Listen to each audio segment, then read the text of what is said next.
যে পার্টি তার বেস্ট প্রোডাক্টকে ভারপ্রাপ্ত মহাসচিব হিসেবে নির্বাচিত করেছে। আমরা সবাই তার এক হব, দেশ গড়ায় অংশ নেব। মহাসচিবের আগমন, শুভেচ্ছা স্বাগতম। আজকে তৃণমূল সকলেই উজ্জীবিত, কারণ ছাত্রদল থেকে এই প্রথম কেউ মহাসচিব হয়েছে। আর ছাত্রদল আমাদের সকল নেতৃবৃন্দের আবেগের জায়গা, আবেগ এবং ভালোবাসার জায়গা। তো ছাত্রদল দিয়ে যখন বিএনপির সকল নেতৃবৃন্দ ছাত্র নেতৃবৃন্দ হবে, তখন পার্টি তার জেনুইন প্রোডাক্ট পাবে।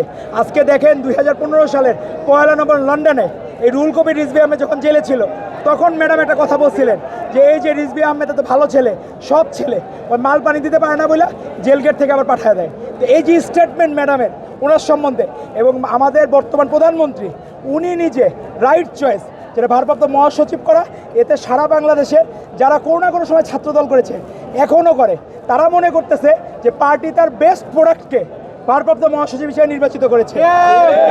মিনিস্টার মাথা ঠান্ডা অফার, মাসিক কিস্তিতে 1.5 টন এসি মাত্র 3,999 টাকা ও 2 টন এসি 4,999 টাকায় পাওয়া যাচ্ছে মিনিস্টার শোরুমে। এবং রাকসুতে উনি নিজে একা প্যানেলে উইন করেছিলেন, এবং সেটার পরেই কিন্তু 91 ইলেকশন হয় এবং স্বৈরাচার বিরোধী আন্দোলনে 1984 সালে উনি গুলিবিদ্ধ হয়েছিলেন। কিন্তু এক মুহূর্ত সত্যিকার যে জিয়ার সৈনিক কেমন হয় সেটা রুহুল কবির রিজভী আপনাকে দেখলে বোঝা যায়। সকল পর্যায়ের নেতৃবৃন্দের মধ্যে অন্যরকম একটা আনন্দ কাজ করতেছে। মনে হচ্ছে যে আজকে স্বয়ং সেই রাকসুর যে ভিপি ছিলেন, বয়সে কম ছিল, তার যে আমরা ছবিগুলো দেখি, মনে হলো সেই নেতা আজকে মহাসচিব হয়ে গেলেন। এবং অন্যরকম একটা আবেগ ভালোবাসা কাজ করছে।